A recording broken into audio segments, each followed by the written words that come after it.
and welcome to Drive-In Double Feature Podcast. I'm Nathan. I'm Ryan. And this is the podcast where we talk about 2 movies a week every Tuesday and Thursday. But before we get into today's episode, I want to talk to you about our Patreon. If you head over to patreon.com/Drive-In Double Feature Podcast, you get fun games, fun conversations between 2 friends who really love movies. Movies, not flicks, films, movies. And you get all that for $5 a month. But no main show content is locked behind that Patreon. But today we are talking about the Tale of Zatoichi. It is directed by Kenji Misumi, and it came out in 1962. And before we get into it, we've covered a Kenji Misumi movie before. I know you're a Kenj head, so what was the other movie we covered by him? I will say It was a Gamera movie, right? He might have covered a Gamera movie. I'm thinking about something else, though. It's another Japanese series that is long running, and we've only covered one of the movies. Lone Wolf and Cub. Yeah, Lone Wolf and Cubby also created that long-running series, which I believe that is also a Daiei picture, which we know about Daiei. Those are the people that brought us Gamera. Kind of like a B movie studio, but that's perfect for this. Zatoichi is most popular because I would say it has a long running history. I believe 26 movies are in the franchise, which is insane. You can get the box set from Criterion, which means every single one of these movies is amazing, obviously. Yeah, well, I mean, it's like the most 5 stars you could give a series, it's just like 5 stars, 5 stars, 5 stars. Exactly. Other than my favorite film series of all time, Olympics, that one has a lot of movies from the series, and that one's always good. So, yeah. I know. The Tokyo Olympiad, I could just watch that again and again and again. Yeah, me too. Again. Oh, I love watching that movie multiple times in a row, even take up my whole day. Yep. But getting into the Tale of Zatoichi, this is a movie about a blind swordsman, which is based on an essay written in 1948. Did you know that? An essay. I don't know. What was the subject? Why was it an essay contest or just like some essay that somebody sent in or a kid did at school? Or I don't have a good answer to that. All it says is that it's based on an essay of the same name. But it was written by a Japanese novel. Beautiful.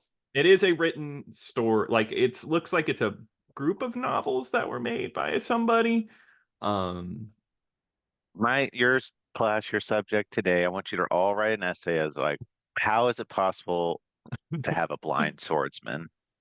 Oh, that'd be fun, actually. Yeah, blank, blank, and blank. And then, every paragraph yeah. Oh, it's like a Mad Libs. Yeah, like a Mad Libs. Yeah, exactly. Here.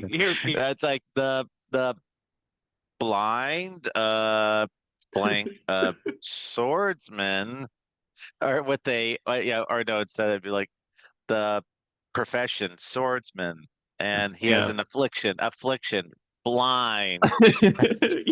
Yes. Yeah. Actually, I do think that would be a great way to make a movie. But yeah, so I guess the way this movie starts. Can you imagine sorry, another rant. No, you're good. That'd be cool to have like Criterion Mad Libs. That would be awesome. You should do that. Criterion Mad Libs. I love it. My cat's meowing. But getting into this movie. So this movie is about Zatoichi, who is a blind swordsman, as it was written in the Mad Lib. And he actually is a masseuse. So he actually massages plenty of men in this movie, gives a nice shoulder rub. There's a lot of massages in this movie. Yeah, it's interesting. But he's also had to train himself to be specifically a blind swordsman. A swordsman. A swordsman who is blind is the correct way to say it. You put the profession first before the affliction. Yeah. Just telling everybody out there. Come on, people. I don't know what I'm going off on.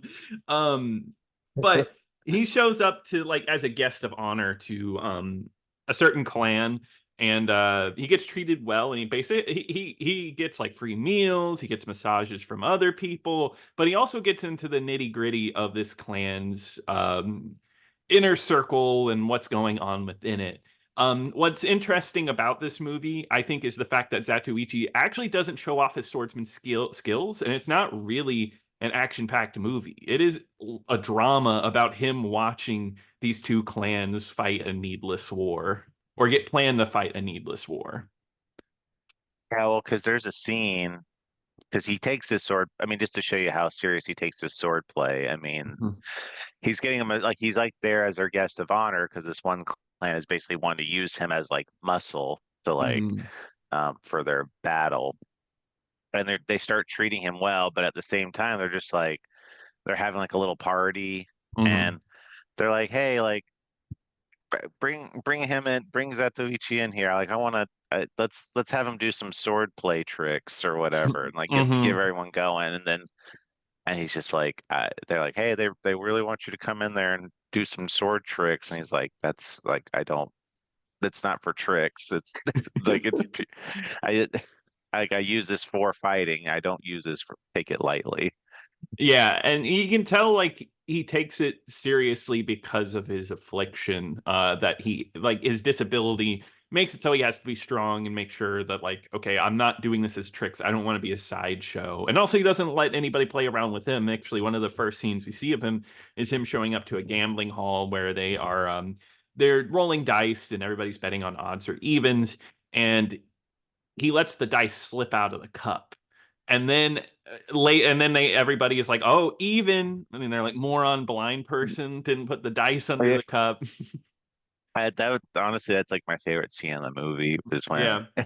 when he does that is like because he puts down he's like oh like I want to play and then he does the thing where he drops the cup and like you said he at first he does like the that bit it's like the dice fall out of the cup and it's just like anyone want to bet odd and everyone's like no we're all doing even. Hmm. Yeah. And Go ahead. well yeah then he's like oh I guess I gotta pay and then he comes back and he does it a second time and then he does the he's like oh like the dice fell out of the cup like these are actually my spare dice that I keep in my sleeve. Yeah. Yeah. And he's like, "Wait, you guys were betting on dice that were outside of the cup? That's not cool." And then he gets everybody's money, and he's about to leave the clan. Like he's like, "I don't like you guys. You What would take money from someone like me." how messed up would it have been though like because they were all betting on odd and Yeah. like if he like lifted up because he didn't know what was underneath the cup he like That's lifted up and it true. was still odd. And it's like, yeah, I mean, they could have lied to him, right? They could have picked him up and been like, "It was odd, old man." Um, Yeah. but no, he has like a sixth sense. What are you talking about? He can feel the little pips on the dominoes. He just Mhm. knows. Because that's something they talk about a lot in this movie is his heightened sense for other things, understanding the world. Like one of his things is fishing. He loves to fish, and he fishes with another samurai. And they're both sitting there, and he can sense when the other one's bobber's gone down, and he's getting like a fish is nearby. Um, I liked it in any scene where he was fishing he like dressed up as like a Russian grandmother. a Russian Grant. You're right. You're not wrong. He had like the whole head guard. Yeah, Yeah. that's perfect. That's perfect fishing gear. But no, like if in case you couldn't tell, this movie's pretty chill for the most part. Yeah. Like it's honestly a very laid back movie. And there's elements I really liked about that. Is there's a different clan that and they're like about to go to war. They're about to go to war with, but they kind of interact with each other a little bit, and that's when Zatoichi goes over and meets another samurai who is his affliction is just being a drunk. Like he cannot like stop drinking. So they actually become really good friends.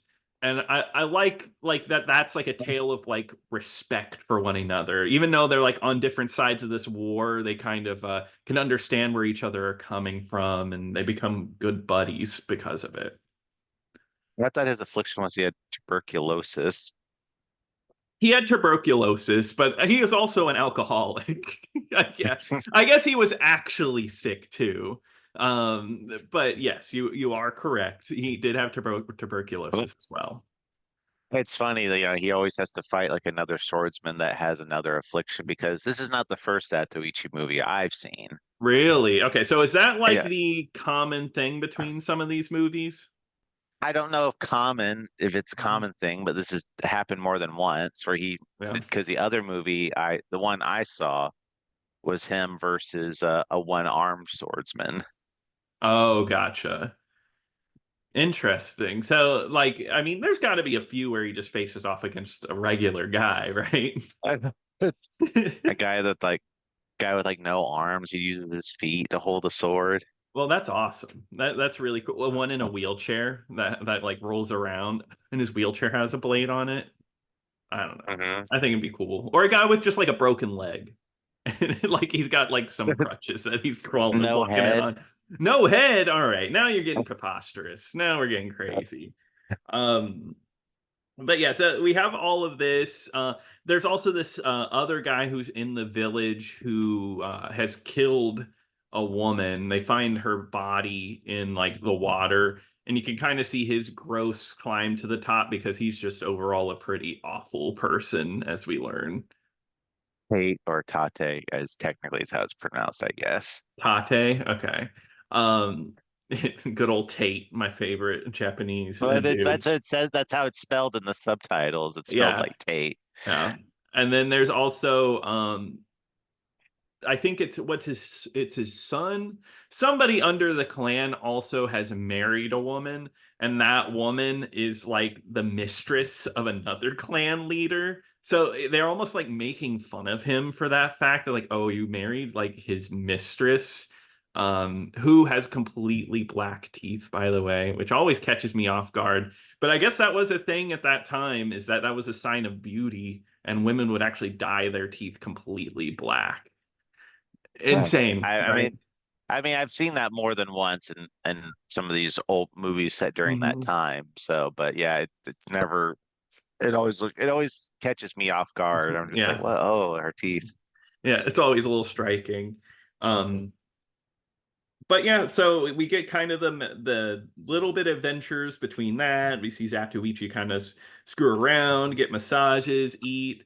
There's a really great scene though, when there's a big clan meeting and Zatoichi's sitting there, but we don't know it. But all the people are kind of, I wouldn't say making fun of him for being blind, but basically putting him down a peg for being blind. Like, oh, he's an idiot. Like, not an idiot, but he wastes away. He does absolutely nothing all day. Is he actually as good as he says? And then he's in the crowd. He's like, I've been here this whole time. And he does that trick where he slices a candle in midair, which was a really solid scene. Well, like he doesn't. Not only does he cut it in midair, he cuts it long way too. Yeah. It's so it's not like he just like does like one quick swipe. It's just he goes like this long vertical one. But yeah, I noticed that too because I like that one where he's just sitting there. He's like, I've been here this whole time. He goes, but I was like, I'm not deaf, maybe Hmm. blind. But I That's heard what he says. everything. Yes, yeah. I think they even made a joke about that too. But yeah, he basically gets mistreated by most people except for I think is it Harate? Is that his name? The other samurai of the other clan. Yes. Um Wait, so no, am I maybe giving the wrong name? I thought Harate. I don't know. I'm probably getting it all mixed up too. Let's see, Shigeru Amachi. I cannot tell. But anyway, yeah, the other samurai, which those are some of my favorite scenes in the movie. But things just start to fall apart whenever Zatoichi's there and he has to leave.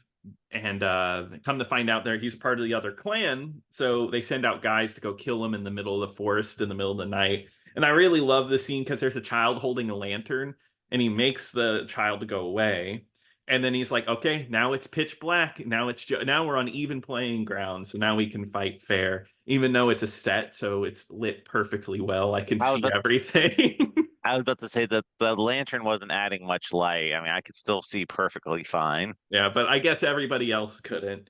Um, so yeah, you have that fight, and then God, doesn't yeah, that's one part that was interesting is that Zatoichi wanted to send like off a set of really nice sake over to the other clan, or at least over to the other samurai, and he sends that guy over, or he asks like the really bad dude over, Tate, but then Tate takes the money and like gives it to another guy to go over to the clan, and he almost dies. He gets like almost get does he die? No, he makes it out, right? He at He least get makes it out he at least gets his because ass beat. we get that final scene of the end where what happens to him. That's right, yeah. Um, So yeah, that happens, and finally, we get a big final showdown in the city with all the samurai running in and fighting, and a big showdown between the two samurai. And I really like the idea that the samurai that he's facing off against isn't some big bad guy. It's just a fellow, I guess, a fellow man, just somebody that he respects. And I like that Zatoichi is like, I'm not going to go easy on you. That's not going to happen today. Yeah. Yeah. I Um, I really I really like his, the guy's performance in it, Shintaro Katsu. yeah. I Zatoichi. thought he did I thought he did a pretty decent performance in this one. Yeah, yeah. He's really good at being just playing calm, just having a very good, like, interesting demeanor to him. Yeah, he's never at any point has he ever wavered in or like kind of caught off guard or anything like that. I think he's Mhm. very stoic in this movie. Yeah, yeah, which is what you need for a role like this. So yeah, I think he really sells the movie, especially for those ending moments where we do have like the big, like the leader, and he basically spits in his face and it's just like, hey, like saying like this was needless. This was a very needless war, and this is pointless, and it only serves you, and all these people had to die for what cause? Which I mean, poignant, pretty good ending. Yeah. I that seems to be like a running theme in a lot of these samurai movies. It's just like war is very pointless and it just doesn't serve like because I remember like, at the end of uh Seven Samurai, which you and I have watched, Multiple times. and at the end they're just kind of like they kill all the bandits and like the farmers are like, oh haha, life goes on, and it's just like these samurai are just kind of just left there just like, well, we don't really have anything to look forward to, and Yep. it ends on a very downer note. Yeah, yeah, and I feel like we would see that multiple times over. I mean, I think that's just a message that we can always go for, is that war is bad. I guess I would hate to watch a movie in the end it was like war is good. Yeah, we fought and innocent people died, and it was for good reason. I guess that Just does go back. happen. I was about to say, just go watch some like World War II movies around the time World War II was going Yeah, on, or well, they're just like, yeah. go to war. Yeah, I guess any propaganda movie will tell you otherwise. Um, Hmm. But no, I really like the Tale of Zatoichi. I thought it was a really solid samurai movie. Like you said, the lead performance really sells it, but I thought it was going to be more of an action-packed sword fights all the time. We're going to see some cool tricks, but it actually was more of a laid-back tale, which I guess I really appreciated the feeling of that. So that's why I enjoyed it. Yeah, I mean, I knew this one was going to be a lot more subdued than Lone Hmm. Wolf and Cub, Oh which that yeah. one was like an insane, like, like a really crazy samurai movie. Hmm. Um, so I was kind of more expecting a more subdued one, and I just remembered like the one time I did watch one of those other movies. So I was kind of just expecting, just very little swordplay, but more on the drama side, which is kind of Hmm. what I expected. Like I said before, I thought the lead role was really good. I Hmm. didn't think there was any other performances that were bad. I mean, I don't really think any of them really stood out, but I enjoyed them for what they were. Yeah. Yeah. No, And it was a and the solid few fights, ensemble. Sorry. hmm no, yeah, and the few sword fight scenes that we did get, I thought were good.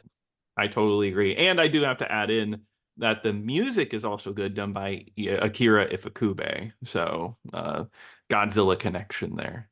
Oh, Um, there you go. yeah, but I guess that's a recommend from both of But us. oh, I do want to mention at the very end though, he's kind of like aimlessly walking out of the town, Hmm. and he's just like, oh, I guess I'm gonna go somewhere else now, and The guy was like Tate coming out like trying to kill Zatoichi, like sneak up on him, That's but right. then Yeah. Zatoichi just kind of like pulls his sword out and like cuts him down, And and he he falls into falls the into water. yeah, and then Zatoichi's just like must have been a nobody or whatever. That was a great moment. That yeah, that no, I can't believe I forgot the ending because like that I think that's just like a fun way to end it.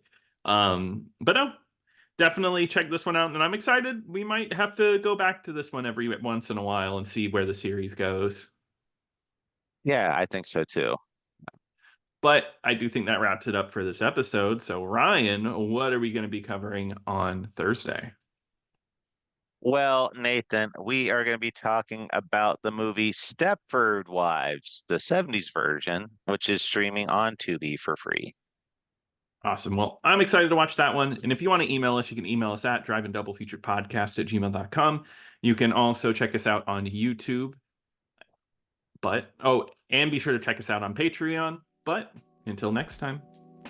Until next time.